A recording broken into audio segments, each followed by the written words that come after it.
उन लोगों के साथ देश में बहुत बड़ी साजिश चल रही है और देश में उनको उनके हक अधिकारों से रोकने का, वंचित रखने का काम किया जा रहा है। मैं राष्ट्रीय पिछड़ा वर्ग मोर्चा का राष्ट्रीय अध्यक्ष हूँ और देश भर में ओबीसी समाज को जगाने के काम में दिन रात लगा रहता।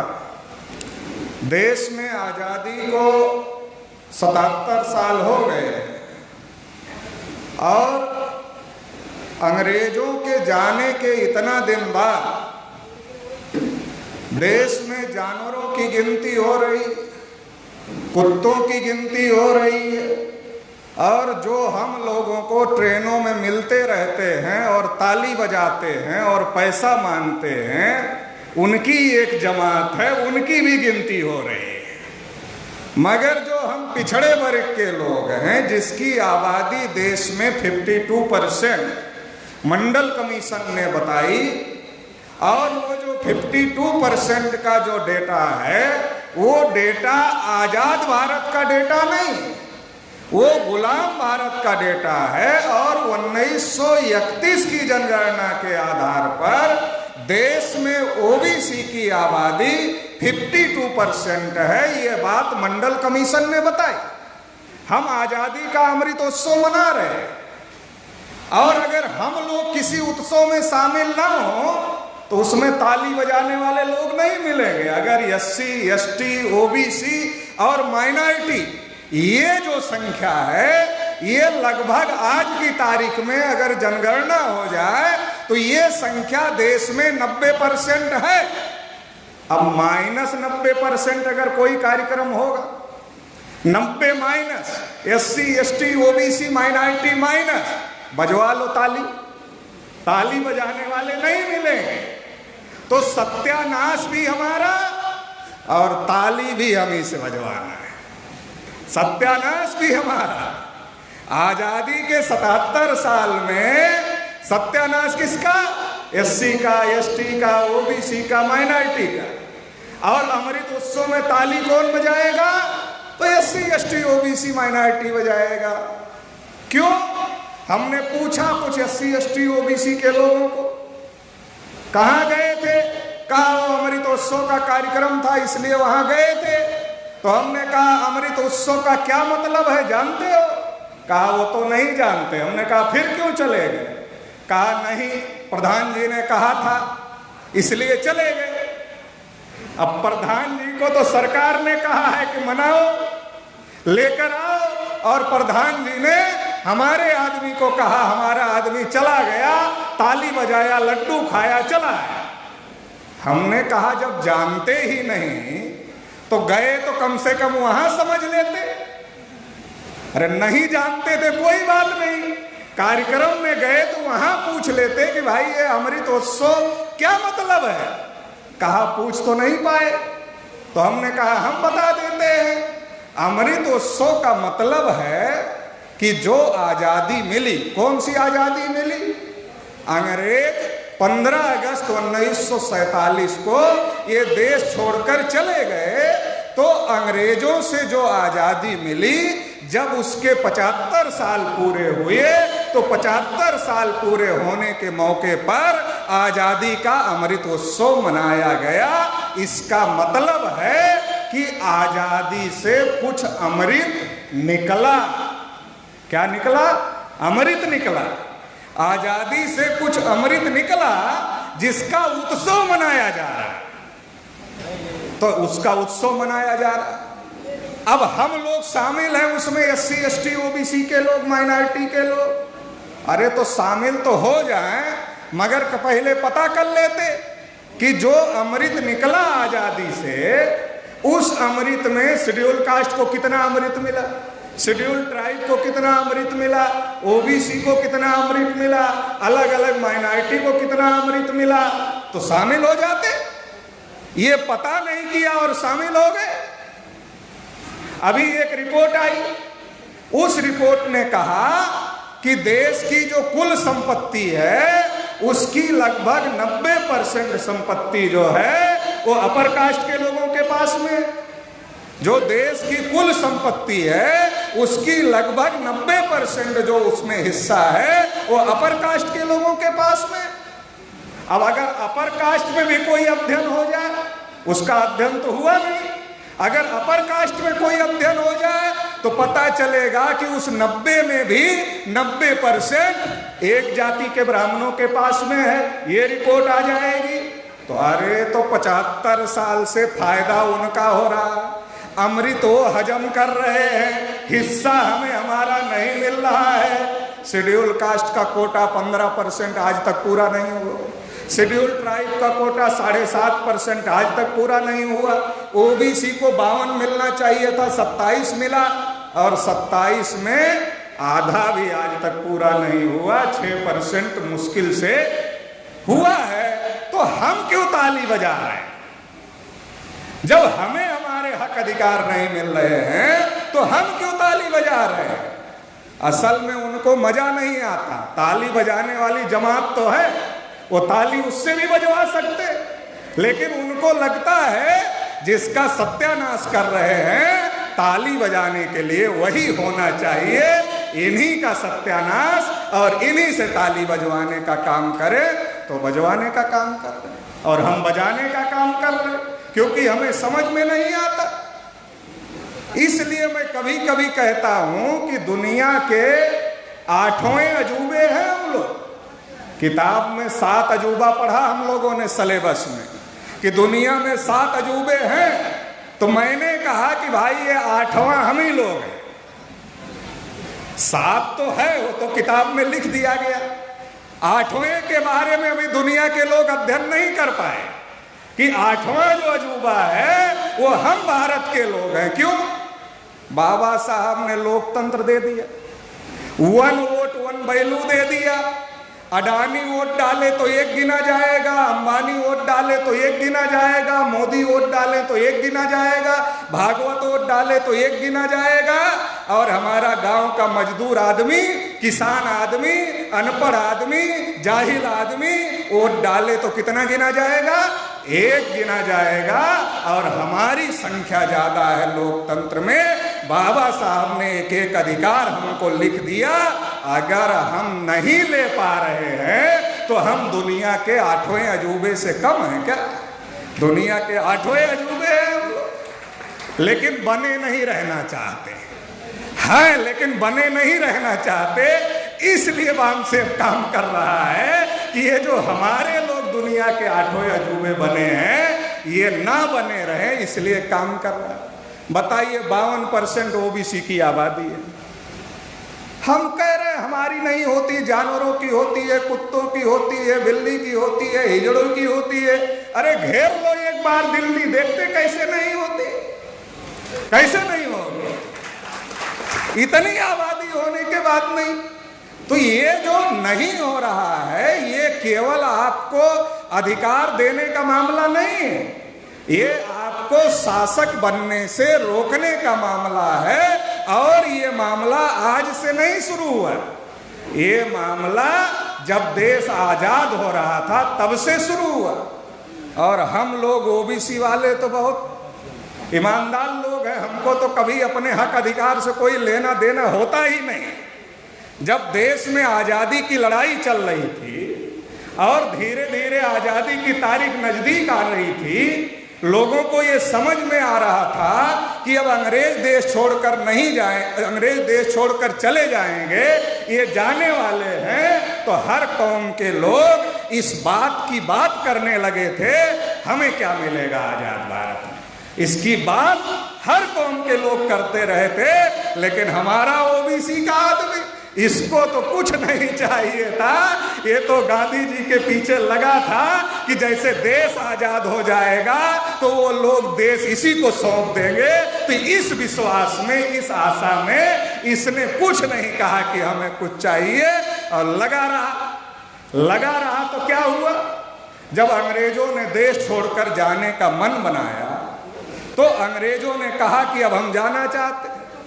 तो कांग्रेस के लोग सबसे आगे वाली भूमिका में थे भगाने में।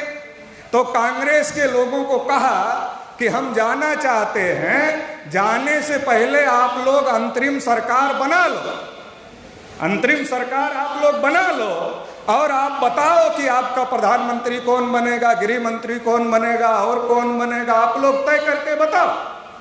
तो कांग्रेस महासमिति में चुनाव, और जब कांग्रेस महासमिति में चुनाव हुआ, गांधी जी ने पहले ऐलान किया था कि अगर हमसे पूछा जाएगा हम नेहरू जी को प्राथमिकता देंगे, मगर इसके बावजूद नेहरू जी को नहीं समर्थन मिला। समर्थन मिला सरदार वल्लभ भाई पटेल को, और जब सरदार वल्लभ भाई पटेल को समर्थन मिला तो गांधी जी को वीटो पावर लगाना पड़ा, और वीटो पावर लगा करके नेहरू जी को देश का पहला प्रधानमंत्री अंतरिम सरकार का 1946 में जब अंग्रेज नहीं गए थे तब बनाना पड़ा। तो नेहरू जी बन गए, लेकिन नेहरू जी भी तो समझ गए कि कांग्रेस हमारे पूर्वजों ने, चटर्जी, मुखर्जी, बनर्जी, गोखले, तिलक, आगरकर, ब्राह्मणों ने बनाई। जो संगठन की नींव ब्राह्मणों ने डाला, जो संगठन ब्राह्मणों के इस पास में था, उस संगठन में जब चुनाव हुआ तो मैं इतना बड़ा ब्राह्मण, पंडित जवाहरलाल नेहरू, मैं चुनाव हार गया और सरदार पटेल चुनाव जीत गए। तो ये तो संगठन का चुनाव था, कांग्रेस के अंदर का चुनाव था, जिसको चटर्जी, मुखर्जी, बनर्जी, गोखले, तिलक, आगरकर ने मिलकर बनाया था। उसमें नेहरू जी बहुमत में नहीं आ पाए। नेहरू जी को लगा कल देश में आम चुनाव होगा, ये तो संगठन का चुनाव था, कल देश में आम चुनाव होगा। और जब कल देश में आम चुनाव होगा और जाति जनगणना भी होगी, क्योंकि अंग्रेज तो जाति जनगणना करते थे, तो जब जाति जनगणना होगी तो जाति जनगणना का डाटा निकल कर आएगा कि देश में ब्राह्मणों की संख्या केवल 3.5% है। यही तो सबसे ज्यादा डर ब्राह्मण को लगता है। मुसलमानों को ब्राह्मण कहते हैं अल्पसंख्यक हैं, मुसलमानों से 5 गुना ज्यादा अल्पसंख्यक ब्राह्मण है, मुसलमानों से 5 गुना ज्यादा अल्पसंख्यक ब्राह्मण है। ये खुद मुसलमानों को भी पता नहीं है कि ब्राह्मण उनसे 5 गुना ज्यादा अल्पसंख्यक है। और ये जो आंकड़ा है 3.5% का जो डाटा है, यही ब्राह्मणों को बार बार डराता है कि अगर सच्चा लोकतंत्र आ गया तो ब्राह्मण देश की सत्ता पर स्थापित नहीं हो सकते। ये डर आज भी है, इसलिए ईवीएम का प्रयोग होता है। ये डर नेहरू को भी था, इसलिए नेहरू ने जाति जनगणना रोकने का काम किया, बिना सोचे समझे नहीं रोकने का काम किया। नेहरू को बहुत डर था कि हम तो बन गए, हमारे बाद ब्राह्मण प्रधानमंत्री नहीं बनेंगे, बहुत डर था। अगर डर नहीं होता तो SC ST को रिजर्वेशन दिया तो OBC को क्यों नहीं दे देते? तो आप लोगों को लगता है कि OBC को नहीं देना केवल अधिकार वंचित करना, ऐसा नहीं है। OBC को नहीं देना मूल निवासी बहुजन समाज को शासक बनने से रोकने का मामला है। नहीं देना ये केवल अधिकार वंचित करने का मामला नहीं है। कैसे? मान लो शेड्यूल कास्ट को पहले रिजर्वेशन संविधान में, शेड्यूल ट्राइब को रिजर्वेशन संविधान में, अब जिनको रिजर्वेशन मिलता था वो एक लाइन में खड़े हो गए। अगर उसी समय OBC को भी रिजर्वेशन मिल जाता तो OBC कौन सी लाइन में खड़ा होता? रिजर्वेशन वाली लाइन में खड़ा होता। अगर रिजर्वेशन वाली लाइन में खड़ा हो जाता तो SC ST OBC 74.5% plus minority, अगर ये एक साथ खड़ा हो जाता तो देश में ब्राह्मणों की सत्ता नहीं आती। यही बात बाबा साहब अम्बेडकर चाहते थे, इसलिए बाबा साहब अम्बेडकर बार बार यह मुद्दा उठा रहे थे और कानून मंत्री पद से इस्तीफा भी देने का काम किया। और लखनऊ में जो सम्मेलन हुआ, उस सम्मेलन में यही बात बाबा साहब अम्बेडकर अपने लोगों को समझाना चाहते थे कि SC ST OBC के लोग अगर एक साथ आ जाएंगे तो गोविंद बल्लभ पंत जैसे ब्राह्मण आपके जूते का फीता खोलने में गर्व महसूस करें। खोला नहीं उत्तर प्रदेश में, खोला कि नहीं खोला उत्तर प्रदेश में? उत्तर प्रदेश है ना, खुलवाया मान्यवर काशीराम ने, खुलवाया कि नहीं खुलवाया? खोला लोगों ने। तो वो जो कहा था बाबा साहब ने, तो बाबा साहब को समझ में आती थी, नेहरू को भी समझ में आती थी। तो नेहरू ने कहा ओबीसी को नहीं मिलना चाहिए, तो इसको तो इधर रखना है। अगर ये भी रिजर्व वालों के साथ चला गया, इसको रिजर्वेशन मिल जाएगा, तो कांग्रेस का ब्राह्मणों का राजनीति देश में नहीं चल सकती है। तो इसलिए ओबीसी को रिजर्वेशन नहीं दिया, इसलिए ओबीसी की गिनती भी रोक दिया। क्योंकि अगर हर 10 साल में गिनती होती, अब देखिए 31 में गिनती हुई थी, 41 में द्वितीय विश्व युद्ध की वजह से पूरी गिनती नहीं हो पाई थी। फिर गिनती का समय कब था? 51 का समय था। 51 में जनगणना का समय था और 52 में पहला चुनाव हुआ। 51 में जनगणना का समय था और 52 में पहला चुनाव था। अगर गिनती होती, डाटा आता ब्राह्मण 3.5%, ओबीसी 52%, अगर ये डाटा आता तो ओबीसी के लोग भी सोचते ये 3.5 वाले के पीछे क्यों जाना, ये 3.5 के पीछे क्यों जाना, हम तो इतने। तो नेहरू जी ने क्या प्लान बनाया? नेहरू जी ने प्लान बनाया कि ओबीसी को हिंदू के नाम पर अपने में गिनती करो। अगर ओबीसी को अपने नाम पर गिनती नहीं करोगे हिंदू के नाम पर ब्राह्मणों के साथ में, तो ब्राह्मण 3.5% है, ये पोल खुल जाएगी और पहले ही अल्पसंख्यक घोषित हो जाएगा।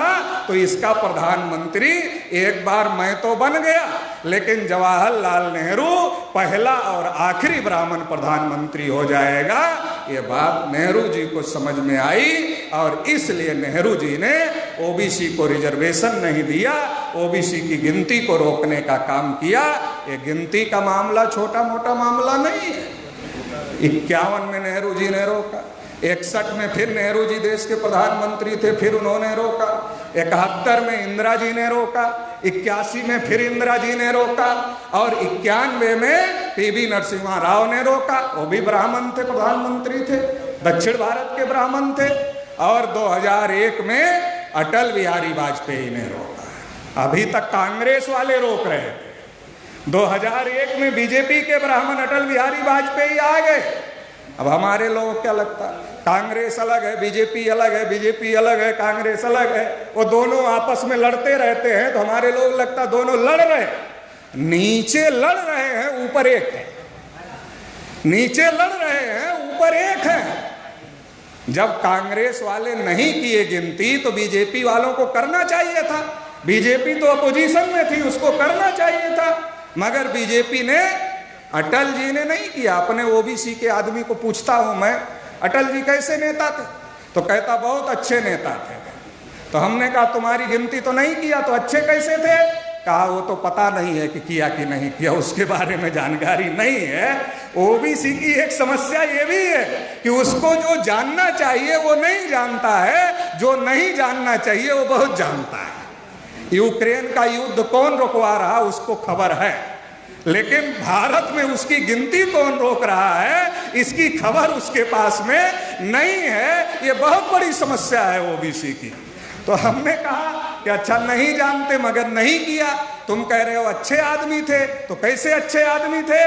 तो कहा बोलते बहुत अच्छा था। तो हमने कहा कि मैं तो पूर्वांचल का रहने वाला हूं, फैजाबाद का, अंबेडकर नगर का। उधर अगर कोई आदमी अच्छा बोलता है और खराब काम करता है तो उसको अच्छा नहीं माना जाता, उसको बहुत बुरा आदमी माना जाता है। आदमी बुरा बोलकर बुरा काम करे उसको उतना बुरा नहीं माना जाता, लेकिन कोई आदमी अच्छा बोलकर बुरा काम करे उसको बहुत बुरा आदमी माना जाता है। तो अपने ओबीसी के लोगों की ये समस्या है, तो अटल जी ने भी रोक दिया। 2001 में अटल जी ने रोक दिया। फिर 2011 का समय, और जब 2011 का समय आया तो 2009 में बामसेफ ने राजस्थान के जयपुर में जो हम लोगों का राष्ट्रीय अधिवेशन था, उस राष्ट्रीय अधिवेशन में चर्चा का विषय रखा कि देश में जानवरों की गिनती होती है मगर ओबीसी की गिनती नहीं। 2010 में हम लोगों ने आंदोलन करने के लिए भारत मुक्ति मोर्चा नाम का संगठन बनाया, और जब आंदोलन करने के लिए भारत मुक्ति मोर्चा नाम का संगठन बनाया तो उसके लिए हम लोगों ने चर्चा किया कि आंदोलन के लिए कौन सा मुद्दा रखना चाहिए, तो भारत मुक्ति मोर्चा ने सबसे पहला मुद्दा उठाया कि देश में जाति आधारित जनगणना और ओबीसी की जाति आधारित जनगणना होनी चाहिए। ये हमारे संघर्ष का पहला मुद्दा हो।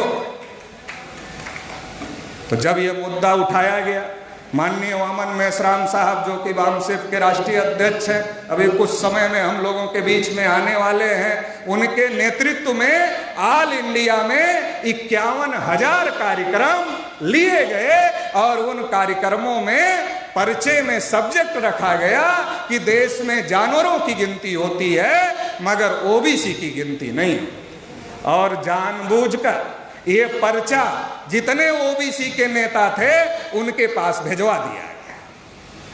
क्यों भिजवा दिया गया? ये पढ़ेंगे तब पार्लियामेंट में बोलेंगे। ओबीसी के नेताओं ने जब पढ़ा तो पार्लियामेंट में खड़े हो गए, लालू जी खड़े हो गए, पासवान जी खड़े हो गए, शरद जी खड़े हो गए, मुलायम सिंह जी खड़े हो गए और तमाम जो बैकवर्ड शेड्यूल कास्ट के नेता थे वो खड़े हो गए और उन्होंने जो हमारे पर्चे पर जो भाषा लिखी थी कि देश में जानवरों की गिनती होती है, ओबीसी की गिनती नहीं होती है, वही बात ओबीसी एससी एसटी के नेताओं ने पार्लियामेंट में कहा कि जानवरों की गिनती करते हो, हमारी नहीं करते हो। हंगामा हो गया, पार्लियामेंट बंद हो गई। और जब पार्लियामेंट बंद हो गई तो मनमोहन सिंह जी देश के प्रधानमंत्री थे। हम लोगों को लगा कि इस बार कोई ब्राह्मण नहीं है, अभी तक तो ब्राह्मण ही प्रधानमंत्री थे जब जब जनगणना का समय आया, इस बार कोई ब्राह्मण नहीं है, इस बार इंसाफ मिल सकता है। तो मनमोहन सिंह जी ने कहा हम करें। हम लोग भी लगा कि हो जाएगी। तमाम लोग हम लोगों को टेलीफोन करके बधाई देने लगे कि आपकी बात तो मान ली गई, प्रधानमंत्री जी ने कहा है कि जनगणना करेंगे हम लोग। कांग्रेस वालों ने कहा चुप रहो। मनमोहन सिंह बेचारे तो ऐसे नहीं बोलते थे, बहुत कम बोलते थे, एक बार बोले भी तो भी चुप करा दिया कांग्रेस वालों ने। कहा नेहरू जी ने नहीं किया, इंदिरा जी ने नहीं किया, नरसिम्हा राव ने नहीं किया और अटल जी तो भाजपा के थे, उन्होंने भी नहीं किया, तुमको कौन सी जरूरत पड़ी? चुप रहो, प्रणब मुखर्जी देख लेंगे। तो मनमोहन सिंह जी प्रधानमंत्री, उन्होंने पार्लियामेंट में कहा हम कराएंगे और उनको कहा चुप रहो, प्रणब मुखर्जी जी देख लेंगे। फिर ब्राह्मण के हाथ में दे दिया। प्रणब मुखर्जी को हम लोग सेकुलर मानते थे, जब राष्ट्रपति पद से रिटायर हुए और आरएसएस की शाखा में गए उसके कार्यक्रम में, तब हम लोगों को लगा कि हम लोग ऊपर का देख रहे थे, अंदर वाला नहीं देख पाए, इसलिए भरम में उनको सेकुलर मान रहे थे। तो प्रणब मुखर्जी ने क्या किया? ओबीसी की गिनती रोक दिया और सोशियो इकोनॉमिक सर्वे कराया ताकि बवाल न हो। और सोशियो इकोनॉमिक सर्वे की रिपोर्ट आज तक पब्लिश नहीं की गई। तो देश में ये जो ओबीसी की गिनती का मामला है, ये ब्राह्मणों को बहुसंख्यक से अल्पसंख्यक बनाने का मामला है, ये छोटा मामला नहीं है। ब्राह्मण बहुसंख्यक है, हिंदू के नाम पर गिनती हो रही। देखो, जो चीज हम आज तक नहीं समझ पाए, हमारे पुरखे ने वोट का अधिकार दिया, हमारे पुरखे ने लोकतंत्र लागू किया, हमारे पुरखे ने संविधान लिखा, हम नहीं समझ पाए कि हमें बहुसंख्यक बनने में फायदा है। आज हमारे समाज में किसी के ऊपर अन्याय अत्याचार होता, अपनी जाति का नाम उछालता है कि फला जाति के ऊपर अन्याय हो गया, फला जाति के ऊपर अन्याय हो गया, फला जाति के ऊपर अन्याय हो गया। और जब ब्राह्मण को कोई कुछ कहता फिर वो क्या कहता? वो जाति नहीं कहता, वो क्या कहता?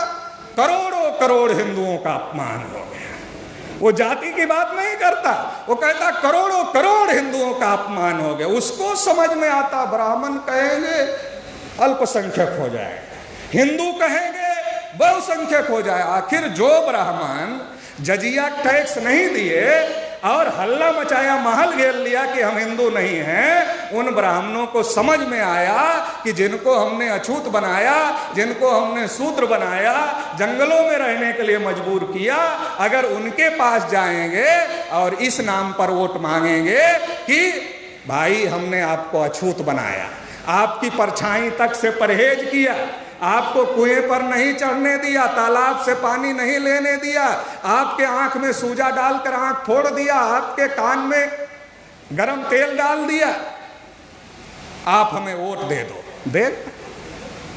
देगा? बोलेगा लाठी कहां है, निकाल दो। इतना सारा किया, आप वोट मांगने आ गया लोकतंत्र में, बाबा साहब ने अधिकार दिया। तो ब्राह्मण इतने समझदार है, वो समझते हैं इसके नाम पर लाठी मिलेगी, वोट नहीं मिलेगा। तो ब्राह्मणों ने कहा इस नाम पर जाना ठीक नहीं, लेकिन इनके वोट के बगैर तो हमारी सरकार नहीं बनेगी, तो वोट तो इनका लेना है, तो लेने के लिए इनके गली मोहल्ले में जाना पड़ेगा। तुम भी हिंदू, हम भी हिंदू, गर्व से कहो हम हिंदू हैं। हमारा आदमी जिसके मोहल्ले में ब्राह्मण कभी जाता नहीं था, वोट के लिए चला गया तो इतने में ही धन्य हो गया, इतने में ही धन्य हो गया। जो उसकी परछाई से परहेज करता था, उसके मोहल्ले में ब्राह्मण चला गया। आजकल जब प्रधानी का चुनाव होता है तो क्या होता पता है? जब प्रधान का, सरपंच का चुनाव होता है तो क्या होता है? ब्राह्मण जाता है, जय भीम गौतम जी। गौतम जी कहते आइए आइए पंडित जी, बैठिए बैठिए बैठिए। चारपाई निकालते, पानी लेकर आते। अगर नहीं पिला रहे तो जबरदस्ती मांगता, अरे गौतम जी पानी नहीं पिलाओगे क्या? क्यों? उसको लगता जब गौतम जी के गिलास में पानी पी लेंगे तब गौतम जी समझेंगे कि नहीं ये वो वाले ब्राह्मण नहीं है, ये अच्छे वाले ब्राह्मण है, इनको वोट दे देना चाहिए। जय भीम भी बोलता है, हमारे गिलास में पानी भी पीता है, अच्छा वाला है, वोट दे देना चाहिए। तो उनको पता है कि लोकतंत्र में अल्पसंख्यक बन के नहीं किया जा सकता है, बहुसंख्यक बनना पड़ेगा। तो इसलिए वो अपनी पहचान, जो कभी अपने को हिंदू नहीं मानते थे, आज हिंदू मान रहे और हमको हिंदू बना रहे हैं। और 3 समय हम हिंदू होते हैं। मुसलमानों से लड़ना है तो नंबर 1 के हिंदू, अगर मुसलमान से लड़ना है तो पहले नंबर के हिंदू, चंदा देना है तो बढ़िया वाले हिंदू, वोट देना है तो बढ़िया वाले हिंदू, अगर हिस्सेदारी मांग लिया तब खराब वाले हो गए। अयोध्या वालों ने हरा कर भेज दिया, सारे देश के आरएसएस बीजेपी वालों ने अयोध्या वालों को इतनी गाली दिया, इतनी गाली दिया, इतनी गाली दिया। अब वो अयोध्या वाले जिनका पैर पकड़ते हैं लोग, अब वो हिंदू नहीं रह गए। तो ये जो इतने समय हिंदू है, राम मंदिर बनाया, एक भी ओबीसी को नहीं रखा। जब लड़ना था, विनय कटियार बढ़िया वाले हिंदू, कल्याण सिंह बढ़िया वाले हिंदू, उमा भारती बढ़िया वाली हिंदू, परवीर तोगड़िया बढ़िया वाले हिंदू, रितंबरा बढ़िया वाली हिंदू। अब कोई बढ़िया नहीं है। क्यों? वहां तो मिलेगा ना, चढ़ेगा तो मिलेगा। डालने का अधिकार आपको है, निकालने का अधिकार आपको नहीं है। निकालने का अधिकार ब्राह्मण के पास में है। और ओबीसी, एससी, एसटी के लोग जितने हिंदू बने रहेंगे तो मोटा ब्राह्मण होगा, आप नहीं होंगे, आप और भी पतले होते चले जाएंगे, मरने के कागार पर पहुंच ही गए। इसलिए तो राशन पर आ गए हैं। राशन क्यों देना पड़ रहा है? उस कागार पर पहुंच गए तभी तो राशन पर आ गए। तो वो चाहता है, हमारी तरफ एक कहावत कही जाती है कि इनकी नीति है न मरने दिया जाए और न मोटा होने दिया जाए। तो आप राशन खाते रहो, उनका थोड़ा मोड़ा काम करते रहो, लाइन लगाकर वोट देते रहो, आप भी मस्त, वो भी मस्त। बाबा साहब ने कहा शासन करती जमात करो, काशीराम साहब ने कहा वोट हमारा, राज तुम्हारा नहीं चलेगा।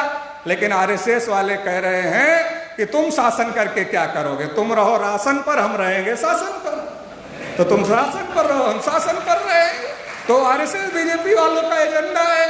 तो आरएसएस बीजेपी और कांग्रेस के जो ब्राह्मण हैं, ये अलग अलग नहीं हैं, ये मिल करके सारा काम कर रहे हैं। देश में जितनी बुराई है, पहले कांग्रेस ने पैदा किया, बाद में बीजेपी ने उसको आगे बढ़ाया। अब मुसलमान लोग कितना भी, अब मजबूरी है बीजेपी के खिलाफ कांग्रेस को पसंद करना है। लेकिन अगर मैं पूछूं कि बाबरी मस्जिद का जो विवाद था, उसमें मूर्ति किसने रखवाया? अगर मैं पूछूं उसका ताला किसने खुलवाया? अगर मैं पूछूं जब बाबरी मस्जिद शहीद की जा रही थी तो प्रधानमंत्री कौन था और वो क्या कर रहा था? मैंने तो विनय कटियार का एक इंटरव्यू सुना अभी लेटेस्ट, तो विनय कटियार ने यह कहा कि मुझे प्रधानमंत्री जी ने कंफर्म किया कि काम हो गया क्या। तो अब आप मान लो, और यही वो पॉलिसी खेल रहे हैं कि एक सेकुलर है एक कम्युनल है। आप मान लो, आप उनके झांसे में फंस जाओ। इस देश में हिंदू मुसलमान एकता की बात बहुत होती है। अरे मजलूम मजलूम एकता की बात होनी चाहिए, हिंदू मुसलमान एकता से कुछ नहीं होगा। मजलूम मजलूम एकता की बात होनी चाहिए। हिंदू मुसलमान एकता की कोशिश अगर मुसलमान करेंगे तो जो हमारे जालिम लोग हैं उनसे दोस्ती कर बैठेंगे, गलती में, जानकर नहीं, गलती में उनसे दोस्ती हो जाए।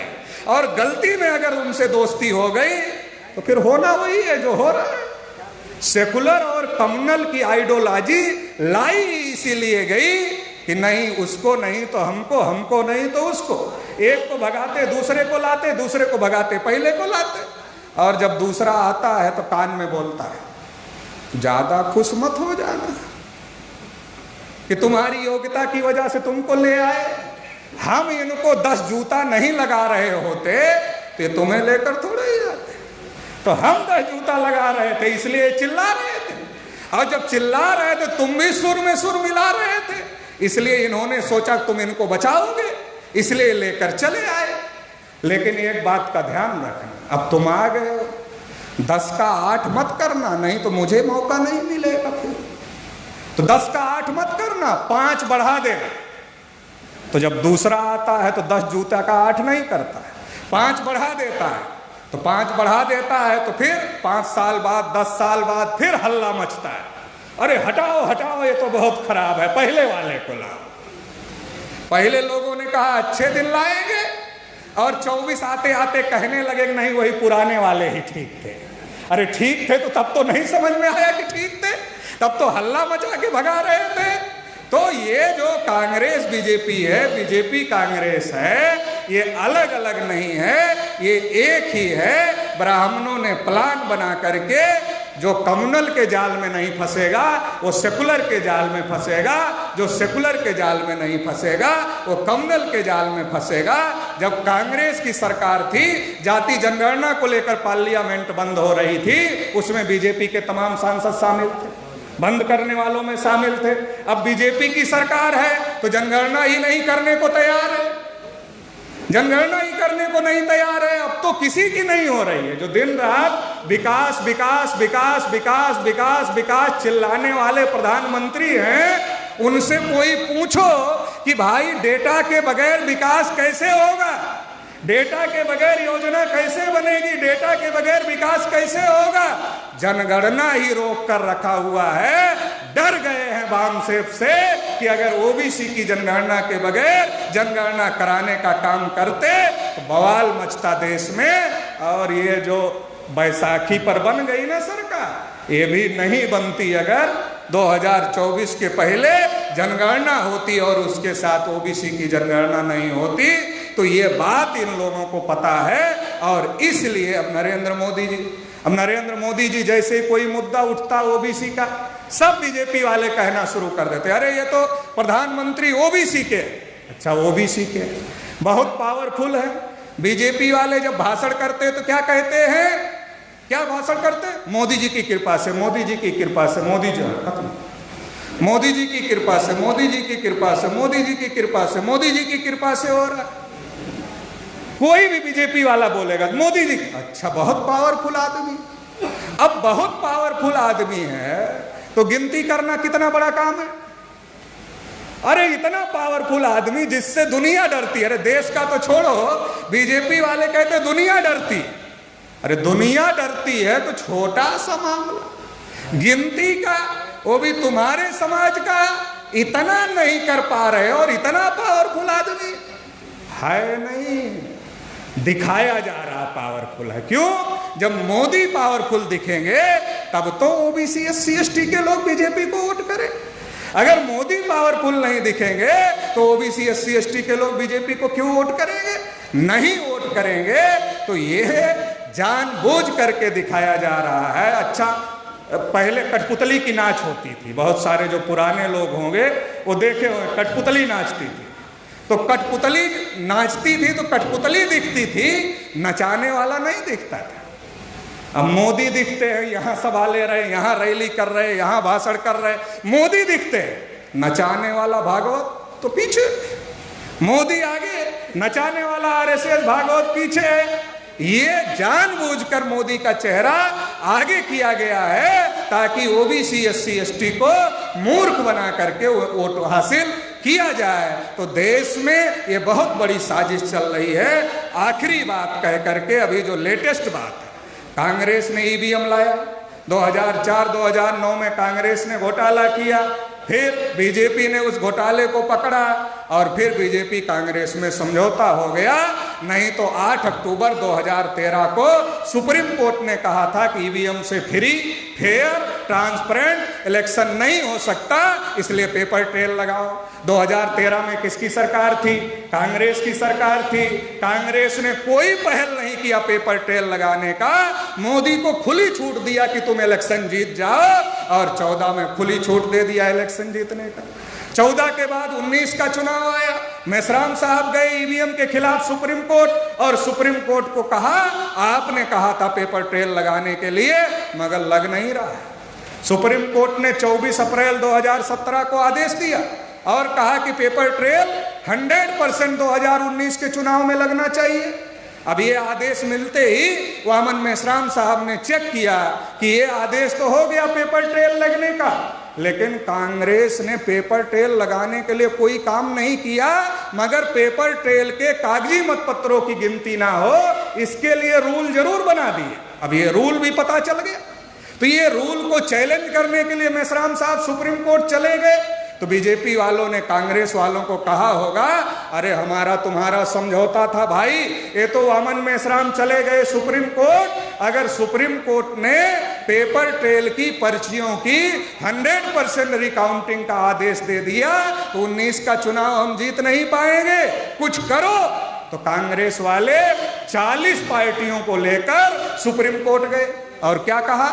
50% मिलान होना चाहिए। 8 अक्टूबर 2013 को सुप्रीम कोर्ट कह रहा है मैनुअल काउंटिंग, मतलब 100% मैनुअल रिकाउंटिंग की बात कर रहा है। जब मैनुअल रिकाउंटिंग की बात थी, 100% रिकाउंटिंग की बात थी, और वामन मेश्राम साहब पहले 100% रिकाउंटिंग की मांग लेकर के सुप्रीम कोर्ट में हाजिर हैं, तो कांग्रेस वालों को 50% की डिमांड लेकर जाने की सुप्रीम कोर्ट क्या जरूरत थी? जाना था तो 100% के लिए जाना था, 50% के लिए जाने की क्या जरूरत थी? 50% के लिए गए और फिर सुप्रीम कोर्ट ने फैसला दिया 1% का मिलान हो। हाँ बस खत्म। हाँ ठीक। तो ये 1% का मिलान होगा। और अभी जो लेटेस्ट एडीआर के डाटा आया है उसमें क्या है? 538 सीटों पर जितने वोट पड़े थे और जितने वोट गिने गए वो मैच नहीं हुए। 538 सीटों पर जितने वोट पड़े थे वो मैच नहीं हुए, और कांग्रेस वाले इस पर कुछ नहीं बोल रहे हैं। पार्लियामेंट के अंदर केवल नूरा कुश्ती करने का काम